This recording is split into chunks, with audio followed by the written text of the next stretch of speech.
everything. There's a New Jersey sign. It's kind of funny how the trail right here just kind of borders the New York, New Jersey line.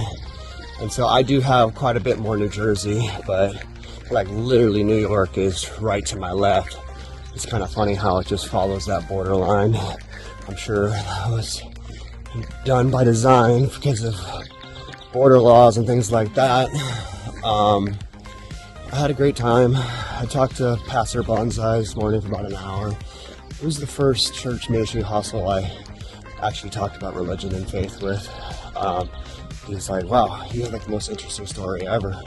It's like just XJW, and you traveled the world, lived all over the country, and just like, you seem to have a lot of people that hurt you, but you still have a positive outlook on life.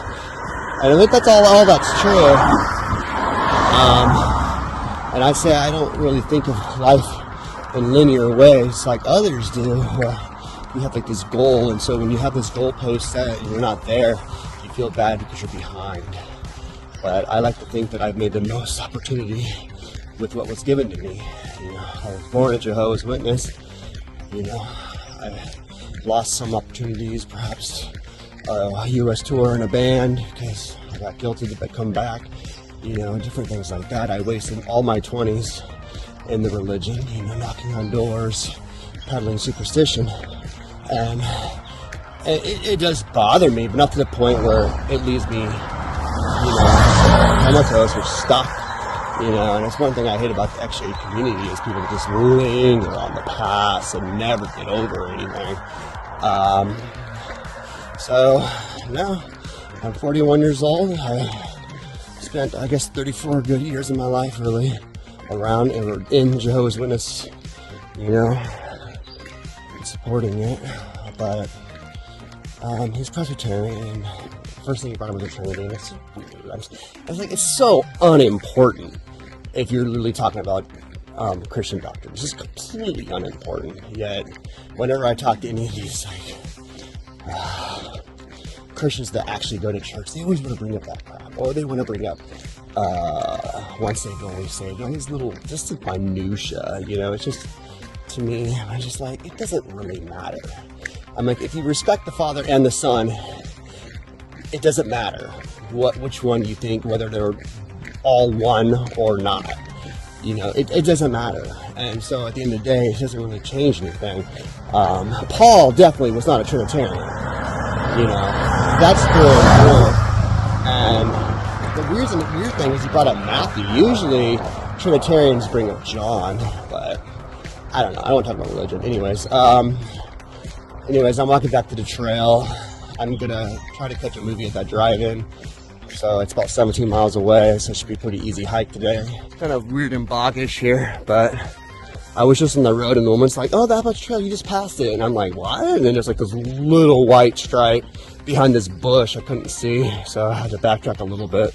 But I found it more difficult on the trail when you're on residential areas, because a lot of them have zoning laws and they don't allow you to put the stripes everywhere, so you can get lost really easily unless you just have your phone out the entire time, which I don't. Okay, so I always knew that, I've seen this in videos where the trail becomes like this.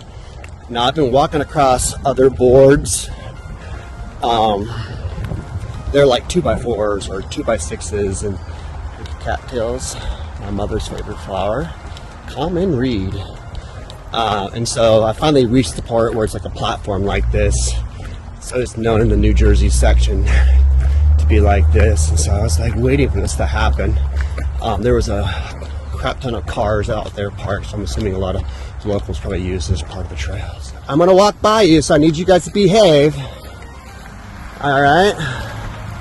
I'm gonna be over here in the grass. Go ahead and keep walking. It's okay, baby. I understand. You got a bunch of shit on your face. I'm sorry, you got all these flies. I'm doing a different video. Earlier I said I wasn't going to the movie theater, but I have a change of heart due to the fact that if I would stay on the trail, I would get 5 more miles, 6 more miles, 7 more miles. You know, is it really worth it to skip something that's kind of like a trail tradition? The movie theater is nice enough to offer through hikers a free movie and a place to tent out. And I'm like, nah, I don't want your hospitality. So there are going to be a bunch of people there that I know, so that's one of the reasons why. So that's why I'm going to go to the movie. This is the Warwick Drive-In Theater. Obviously, they allow people to attend here who are thru hikers. We haven't found out if it's free or $5 yet, but on the app it said free. I'm right next to the Warwick facilities for Jehovah's Witnesses, and that's one of the ones I've never been to. I've been to Walken, I've been to Patterson in Brooklyn, but I've never been to that newer building at Bethel. But it's right over there.